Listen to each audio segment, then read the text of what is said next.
My name is Evan Rhodes. I am 34 years old, a captain in the United States Air Force, and I have spent 18 years of my life inside systems most people never see. I am a security systems officer, the kind of guy who stays late, checks logs twice, and believes that order matters even when no one is watching. On the morning this story began, I walked back onto base, believing it was just another Monday, and I had no idea I was about to be erased. The air felt wrong the moment I parked. Not tense, not loud, just hollow, like the sound had been turned down without anyone telling me. People I had worked beside for years avoided eye contact, stared at screens too hard, or suddenly remembered something important on the other side of the hallway. I told myself I was imagining it, because 18 years in uniform trains you to doubt your instincts last not first. I reached the main entry and swiped my military ID, like I had done thousands of times before. The reader blinked red and made a dull error sound that felt louder than it should have. I tried again, slower this time, then a third time, wiping the card on my sleeve, like that might help, but nothing changed, and the guard did not look up. I asked if the system was down, keeping my voice steady, because that is what officers do. He shifted in his chair and told me I should check with command, his eyes fixed somewhere over my shoulder.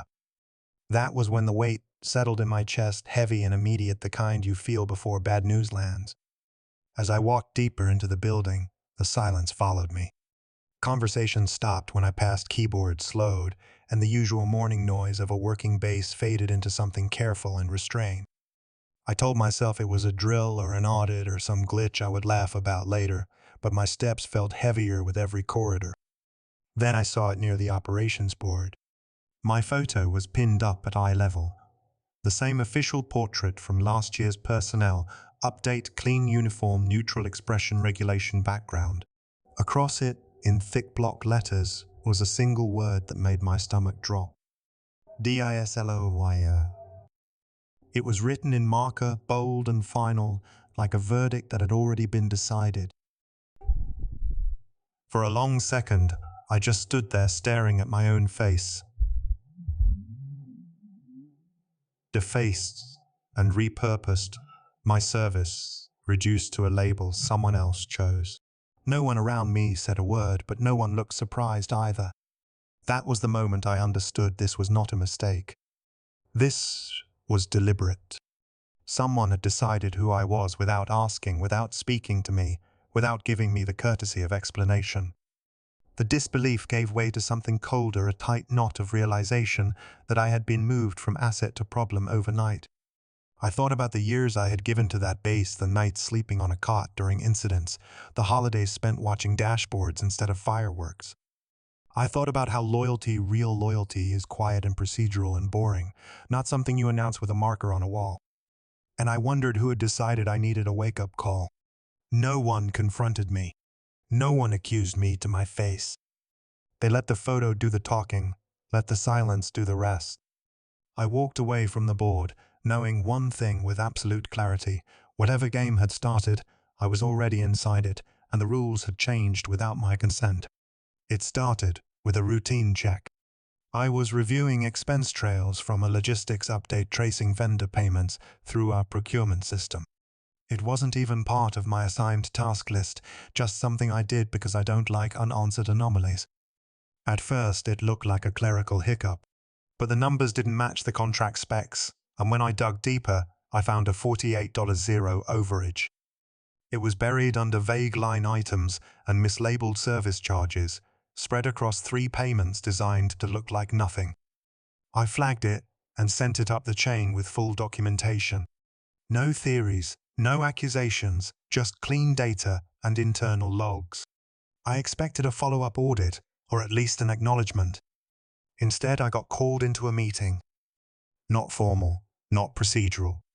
Just me, Lieutenant, Colonel Hayes, and a tone that told me this wasn't about the money anymore. He didn't mention the contract once. He opened by asking why I always seemed on edge. Said my emails were too direct and asked if I understood how my attitude affected team morale. I sat there stunned still, holding the folder with the report in it.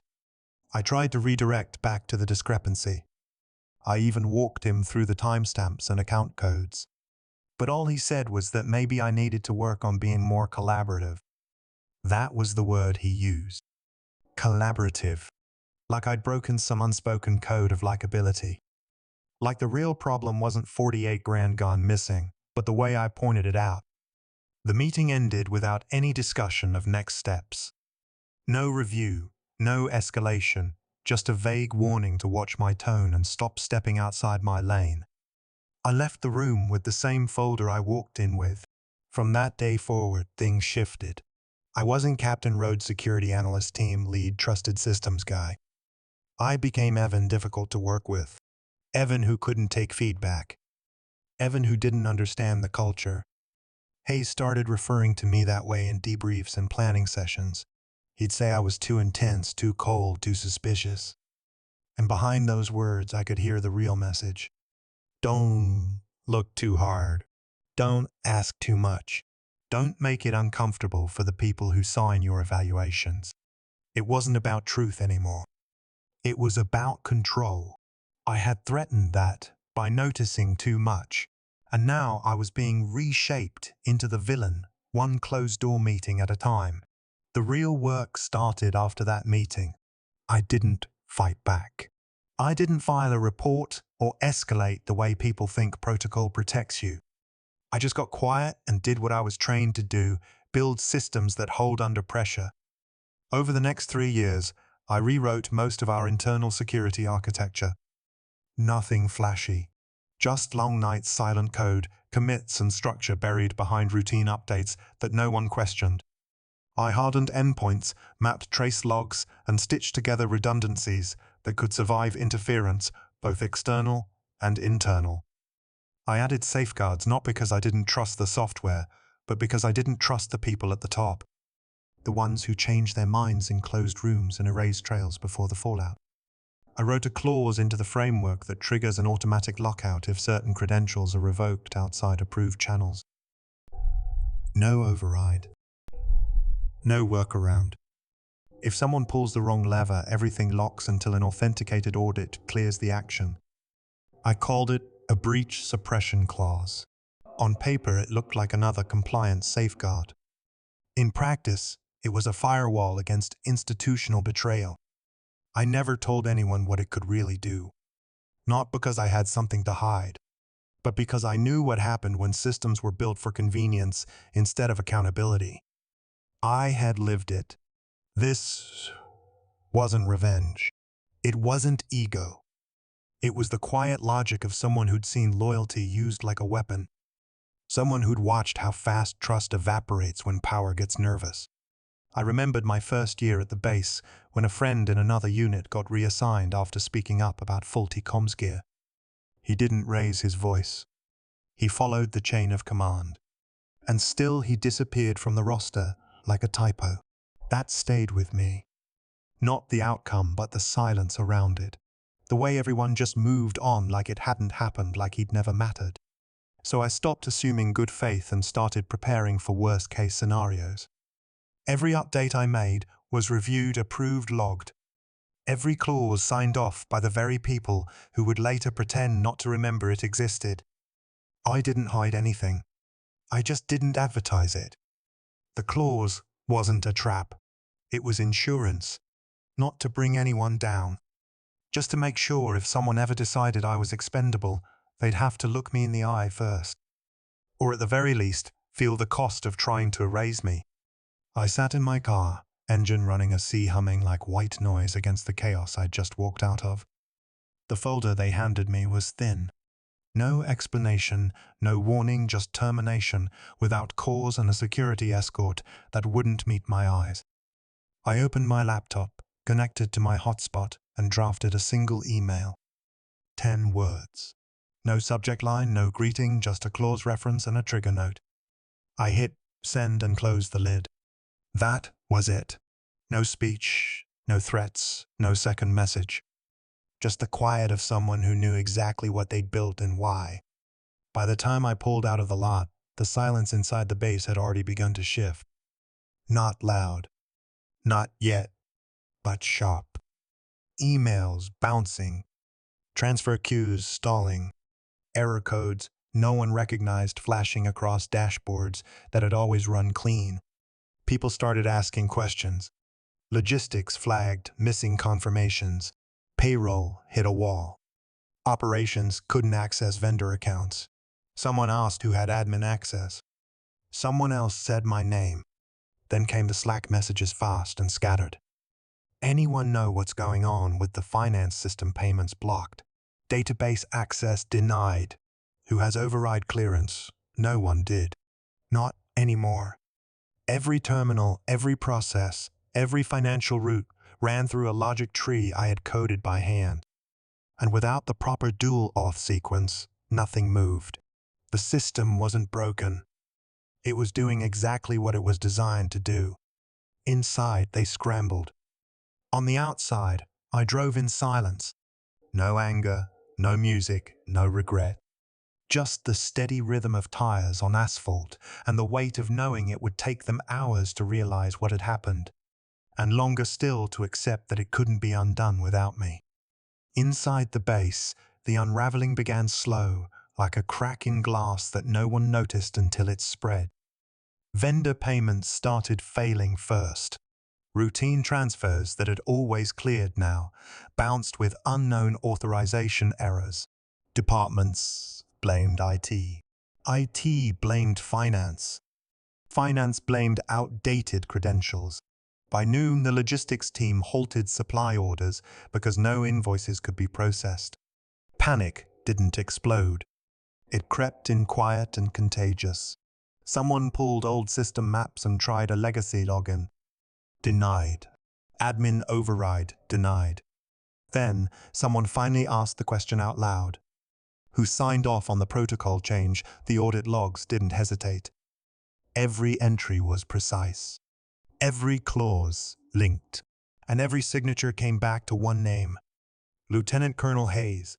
He was called into the operations room just after 1 p.m. The air was thick. No one said anything at first. They just showed him the log trail. He scanned it once, then again, slower this time. There was the clause. The same clause I'd drafted 3 years ago, buried inside a security update labeled routine. Hayes had initialed the integration himself. The timestamp was clean. The digital ID matched. There was even a summary email from me, marked received and acknowledged. He tried to argue intent, said he didn't understand the scope, said it wasn't supposed to lock everything, but it didn't matter. The system didn't care about intention. It followed protocol, and he had broken it. He stood there sweating through his collar, watching the framework fold in on itself, watching the authority he thought he controlled slip out from under him. Not because someone overpowered him, but because he handed me the pen and I wrote the rules they never bothered to read. The silence that followed wasn't confusion. It was recognition. The system hadn't failed. It had obeyed. And the man who triggered the lockout wasn't me. It was the one who approved it without reading the fine print. Inside the command room, the air was stiff with tension and humiliation. High-ranking officers lined the table, their faces unreadable eyes trained on the digital evidence displayed across the screen. Every line of code, every compliance clause, every signature was there, and none of it belonged to me. Lieutenant Colonel Hayes stood in the center, arms tight to his sides, sweating under the weight of his own negligence. His voice cracked once, trying to claim he was misled, but no one reached to help him stand taller. They let him sink. A senior officer, one I'd only met once during a system audit, stepped forward. His tone was even but final. Evan Rhodes did not compromise this base. He protected it from internal failure. The silence that followed was thick and sharp. No ceremony. No apology. Just a single order: Hayes effective immediately. You are suspended pending formal review. 2 guards moved to flank him, not as a threat but as protocol. His shoulders sagged. He didn't fight it. Meanwhile, I was off base, seated on a park bench, with the sound of wind in the trees and my phone in hand. No headlines. No celebration. Just quiet. Then the screen lit up. A message from a company I remembered from a defense tech conference. Subject line was simple. We've reviewed your framework. It's brilliant. We'd like to speak. I didn't smile. Just read it again, slower this time. They'd seen the structure I built, seen how it held under pressure, and they understood what it meant to design protection that didn't scream, just stood its ground. They wanted me. Not for revenge. For resilience. For a mind that could think like that in silence. I typed a reply. Let's talk. Then locked my phone and watched the sky shift color. No medals. No headlines. Just stillness. Sometimes justice doesn't arrive with noise. It settles in like gravity. And when it does, it doesn't have to explain itself. It just reminds everyone watching that silence can speak louder than anything else. I turned in my badge on a Thursday morning. No fanfare. No salute. Just a quiet handover and a signature on a document that ended an 18-year chapter. For nearly 2 decades, I had walked halls where purpose echoed in every step. Now I was walking away, not in shame, but in peace. The firm welcomed me like I was one of their own. No need to explain my resume. They'd already studied my work. The infrastructure I built under pressure had become their blueprint. My title was Director of Strategic Security Operations.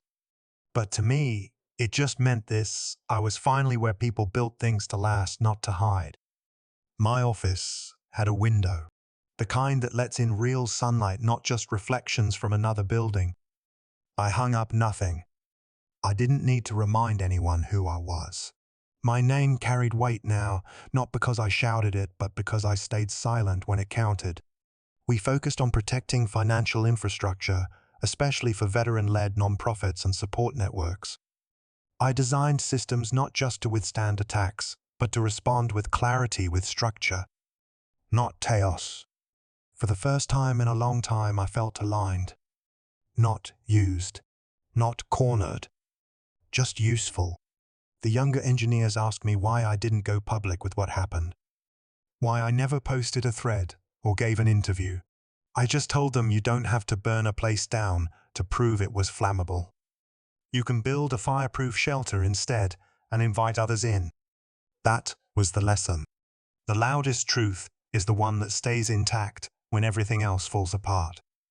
It doesn't demand attention. It earns it. What they called betrayal turned out to be foresight. What they mocked as paranoia became the exact thing that kept the lights on. I don't carry anger anymore. Just memory and a quiet sense of pride in the systems I leave behind. If you're listening to this and someone's trying to box you in or write you off, don't waste your breath proving them wrong. Build something so steady, so unshakable, that when they come back looking for fault, all they'll find is structure. Let them talk. Let them doubt. Just make sure when your moment comes, your silence says everything.